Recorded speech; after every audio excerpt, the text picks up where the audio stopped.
Hello and welcome, Cambell here from Autodidactic channel. Hope you're all having a spectacular day. And today I wanted to have a look at the V and basically a bit of the etymology, where that word comes from, and then we're going to have a bit of a look at where the procedure comes from that they're trying to put into everyone at the moment, the origins of it.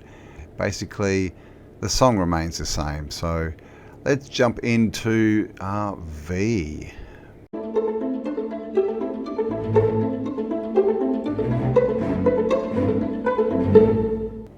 So I was thinking about the word vac, or the prefix vac, V-A-C, which is in front of a lot of words at the moment, shall we say. So vac. This root word is vac, which comes from the Latin vocare, which means to empty. There seems to be a difference between our ideas of vac, vacancy, to empty, and the continental idea that the same word to us, vacant, means empty, exactly as the Latin root says. To the French and British it means freedom from the job, time off from the job.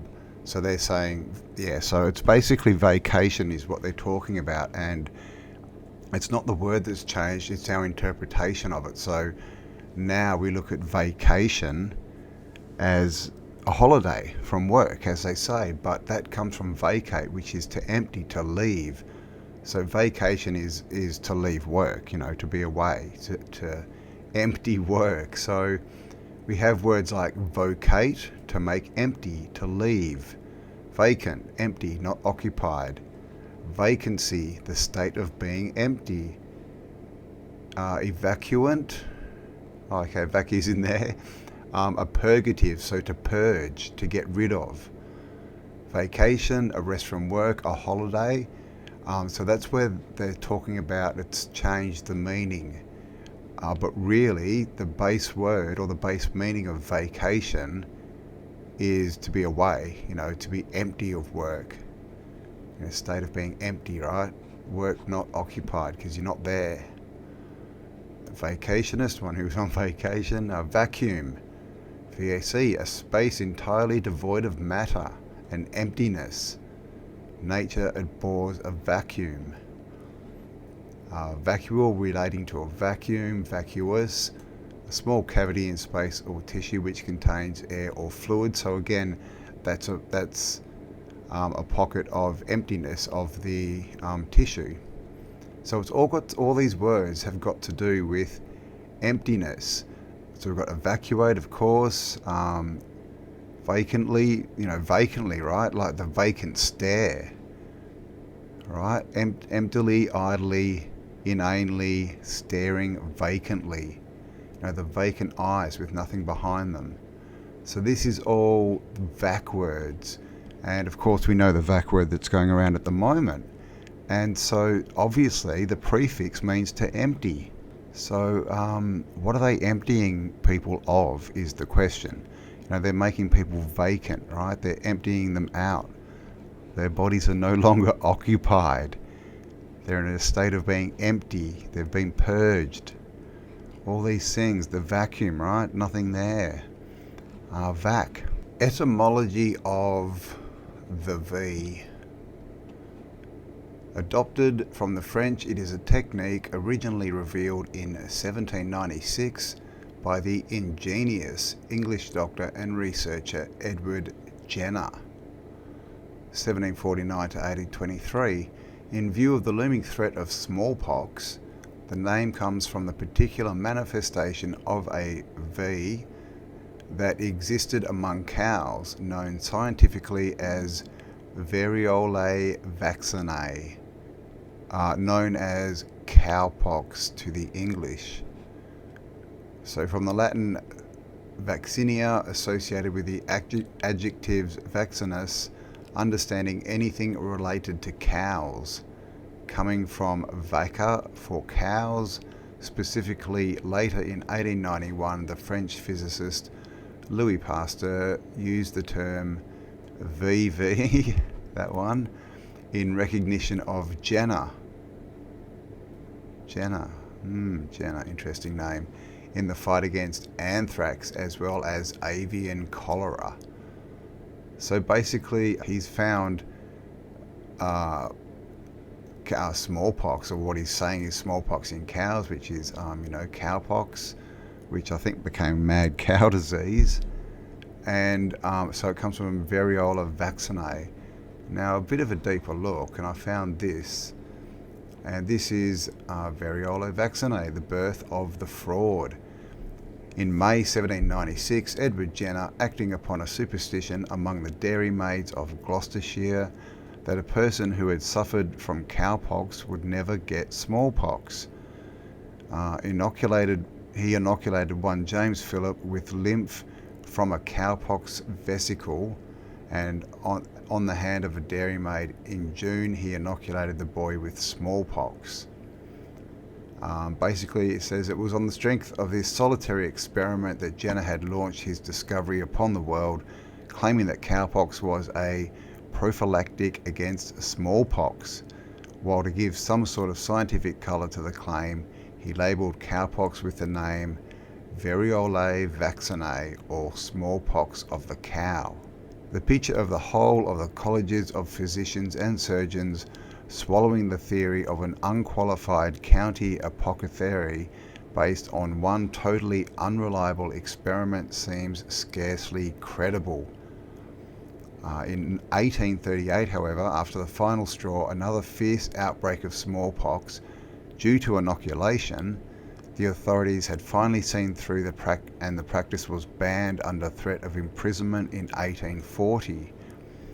This left the medical deities with several dented egos and with a valuable source of income curtailed, a situation they were keen to reverse as soon as possible, and Jenner's wheeze provided the opportunity.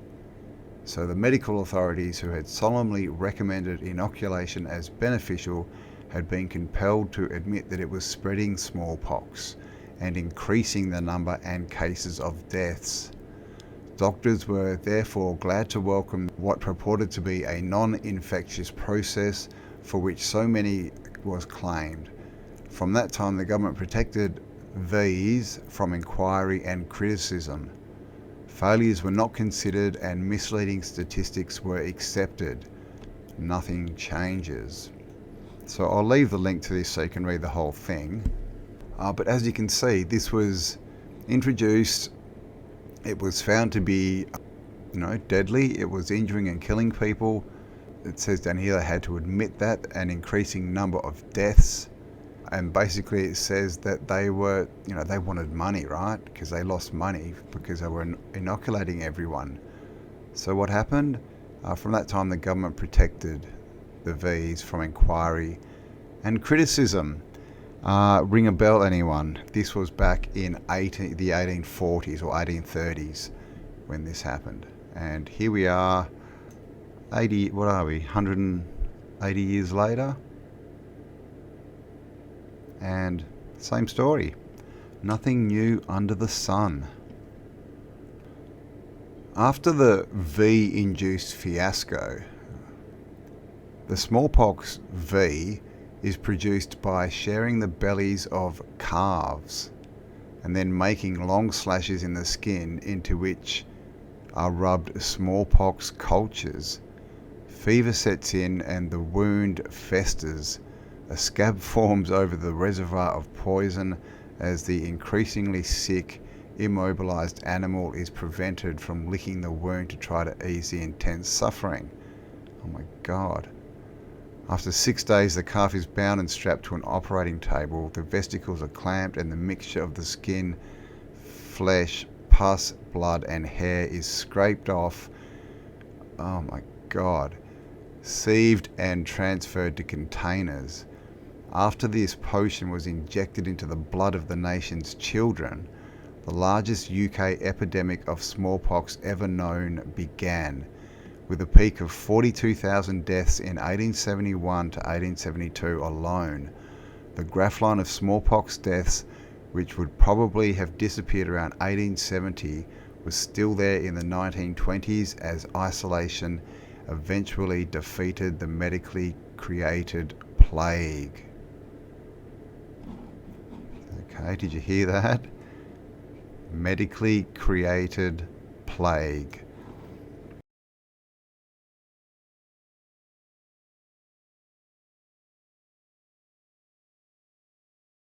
After the vaccine-induced fiasco, Leicester rejected the V's and decided to rely on hygiene and sanitation. In 1892 to 1893, Leicester had 19.3 cases of smallpox per 10,000 people population. Warrington had 99.2 V rates, had 123 cases. The Warrington death rate was over 8 times higher than Leicester. Dewsbury also rejected the V's and, with Leicester, had the lowest death rates in the country. And then it says, I remember Sheffield and its epidemic in 1887 to 1888. No less than 98% of the population had been V'd. The public V injectors had reaped a richer harvest of bonus for successful V's than those of any other town, and yet they had 7,000 cases of smallpox. It originated and clung to an insanitary area of 175 acres called the Croft. The medical profession helplessly called V's and re-V's, as if the public had not already had enough. At last the food gates of heavens were mercifully opened, and the bountiful rains accomplished what 56,000 V's had failed to effect. I call to mind the case of one adult male I interviewed. He was V'd in infancy, had smallpox when 8 years old, and was subsequently re-V'd 3 times. That man died of smallpox. When the official report was published, owing to his having the eruption so badly as to cover his V marks, he was actually declared to be un-V'd. This is back in the late 1800s, guys. In 1903, the USA seized the Philippines and set up a military dictatorship. The first thing the US regime did was to enforce a countrywide V drive. The Filipinos had been a healthy people living their simple, happy life out in the tropical woodlands with pure air, clean water, natural foods. Smallpox was almost unknown. They did not want the shots, but they were rounded up and herded into the V centers for the shots of poison. The first large epidemic was in 1905, a continuous epidemic to 1923 when General Wood started suppressing reports to make it appear that he had conquered smallpox and ended the scourge. In the remote islands, the Filipinos had a better chance to hide. In the cities, the epidemics reached the point of a major disaster. After 15 years of intense V's, there were 47,000 cases and 16,000 deaths. In 1918 alone, 6 smallpox was not only affected of the V campaign. After 15 years of intense V's, there were 47,000 cases and 16,000 deaths in 1918 alone. 6 smallpox was not the only effect of the V campaign. In 1918 to 20, malaria took 93,000, influenza 91,000, tuberculosis 80,000, and dysentery, cholera and typhus together claimed 70,000 lives. As an added bonus, there was not one leper in the whole of the Hawaiian Islands before the noble work of Jenner reached them. By the 90s, 10% of the natives were lepers. To test the effectiveness of natural immunity versus being V'd, the non-V'd staff of the naturopathic Kingston Clinic in Edinburgh challenged 6 doctors to join them in a smallpox isolation unit. The medics had the very good sense not to take up the offer. So there you go. Like I said, I'll leave this below. I mean, that is what is happening right now. This is just a rerun. And it tells you right there, healthy populations living naturally, and they go in and start injecting their poison, and suddenly we've got all these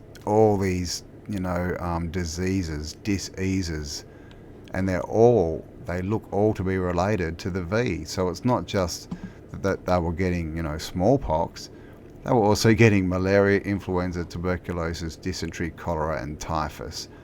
And in Hawaii, they got leprosy. All from this poison that they were injecting that started off as nothing.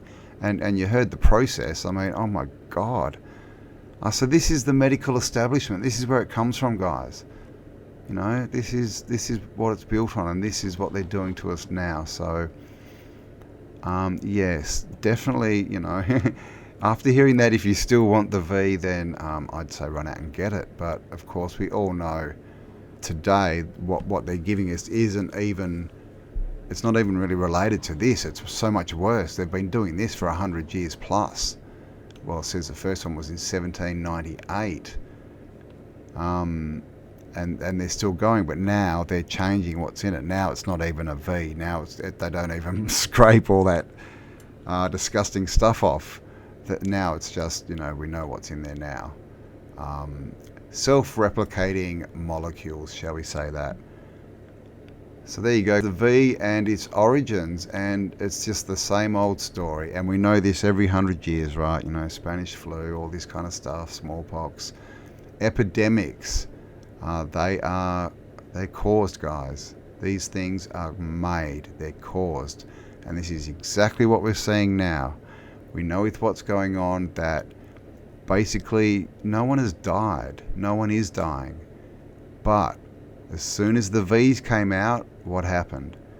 People started dying, people started getting V injuries, and people started spreading this new variant. So that's where it comes from, and that's where it's always come from. All these dis-ease comes from the poison that they put into us. Other known and suspected effects of the measles V include multiple sclerosis, SSPE, atypical measles, Guillain-Barré and Reyes syndromes, paralysis, meningitis, ataxia, epilepsy, arthritis, ME, and death. So there you go. Here again, mumps vaccine, meningitis, febrile convulsions, epilepsy, nerve deafness, encephalitis. All right, so this is how they're creating and spreading these diseases. Influenza. The post office dropped its influenza V program after it showed no improvement. 600 elderly V'd people in Birmingham showed over double the respiratory disease than a non-V'd group. 3 people, including a 26-year-old man, died within 48 hours of being V'd. I mean, this, and here it is, like all the way down. We've got all the different V's. So I'll leave the link. Come and check it out. But this pretty much spells out what's going on now and what has been going on. So this is the plan, the agenda. We know it. They spell it out to us. And as I've said many times before, these people have no creativity, so they cannot create new plans. They just do the same thing over and over again. So this time it is not going to work. And I just thought I'd read out the lyrics to the Style Council, one of my favourite songs. Walls come tumbling down. And it says, you don't have to take this crap. You don't have to sit back and relax. You can actually try changing it. I know we've always been taught to rely upon those in authority, but you never know until you try how things just might be. If we came together so strongly, are you going to try to make this work, or spend your days down in the dirt? You see, things can change, yes, and the walls, they come tumbling down. Because governments crack and systems fall, because unity is powerful. The competition is a colour TV. We're on still pause with the video machine that keeps you a slave to the HP. Until the unity is threatened by those who have and who have not, those who are with and those who are without, and they dangle jobs like a donkey's carrot until you don't know where you are. Are you going to realise the class war's real, not mythologized? And just like Jericho, the walls come tumbling down. Because governments crack and systems fall, because unity is powerful. Then the lights go out and the walls come tumbling down. Are you going to be threatened by the public enemy? It's number 10. Those who play the power game, they take the profits and you take the blame. Are you going to try to make this work or spend your days down in the dirt? Because things change and walls, they come tumbling down. So there you go, guys. It is up to us. This was written in the 80s. It's the same message. We've been given it over and over. And it's all about self-empowerment. Are you going to let them rule you? Are you going to spend your days down in the dirt, crying, saying that you can't make a change? Or are you going to stand up for something and walk into action? Be the change you want to see. You know, be that person who steps out in courage, and by doing that gives other people the courage to do the same. Because it's the same story over and over, nothing new under the sun. And if you're wondering what's happening, we've been invaded, guys. This is it. We've been invaded, and this is their attempted takeover. Now, we know that we've already won. Okay, we've already won. So they've lost. We're not going to lose this. But on the way through, they're going to try and take out as many people as they can. So just understand that, you know, this playbook has been going a long time, and they're just repeating it, and we have all the evidence, you know, that they have been. We've got all this, you know, it's all there, all the causes and all the effects of these V's, you know, and they love to call them side effects, right? But there's no such thing as side effects. They're just effects. I mean, this side effect, that's just spell magic to make you think that it's not really an effect. Well, it's just a side effect. Well, I mean, what does that mean? It's an effect. It's an effect, guys. So this is an attack, and our defense is to stand in our power, definitely say no, draw the line and let no one step over it. And, you know, walk forward in love and trust yourself. Trust that the universe has got your back. When you do the right thing and you live under universal law, then the universe has your back. And this is what they know, and this is why they try and change us into their law, LAW, which is land, air, water. But we are under law, LORE, the law. They twist everything, and when you're under the LAW, the universe doesn't have you back because you're not working with it. You've thrown it away, and you've taken up man's law, because that's what's happening. This LAW is written by men. Well, you know, people in human suits at the very least, but they're psychopaths, and so we come under LORE, God's law, nature's law. The law of the universe, that's our law. So we need to stand in our power. We need to also make groups, as the song said. We need to get together. Unity is powerful. And together, when we say no, no more, it stops. The only reason this has gone this far is because people are going along with it, accepting it, and complying. So that's what we need to do. We need to stop doing that. heart-based civil disobedience is the way forward. And being self-educated, of course, but autodidactic means to be self-educated. And if we're not self-educated, the only choice we have left is to believe what other people tell us. And of course, when we do that, we see what happens. Because, to put it simply, they hate us and they want us dead. And this is what we can see outside in the world with the whole, Gen O side, can I say that? Because that's what it is, guys. So speak up, stand in your power, form groups. Unity is powerful, and together we'll get this done sooner rather than later. So there you go, the origins of the V. Thanks for spending some time with me.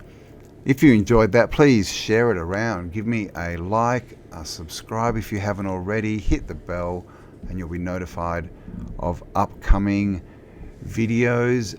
And of course, leave me a comment. And thank you, as always, to everyone who supports me and this channel through, whichever way you can, through sharing, liking, commenting, and especially a big thank you to all my supporters through PayPal, Patreon, and my merch store. And we have new merch, so the link will be down below. There's a couple new shirts, one that's been out for a while. We have Turn Off the TV, and I've also got a few new ones which are Free Range Human and Humans Win. So check them out. If you like them, grab one now, because that also does help support this channel. You'll also find a few links down below. There is a link for a book that is called The Lost Book of Remedies, and it's a book about herbs, and it shows you all the herbs to grow and what they're good for, and how you can use them for ailments and for your health, and to get away from this big pharma, PH for Phoenician. They've taken the F away and turned it into their distorted reality, which is basically as far away from nature as they can get. That's what they like to do. So reject that, because we've just seen what it does. Check out the book below and learn how to heal yourself, and just use nature and plants, because that's all we need. Let food be thy medicine, and medicine be thy food. Alright guys, thanks for spending some time with me. Stay awesome, and I'll talk to you all on the next upload. Bye for now.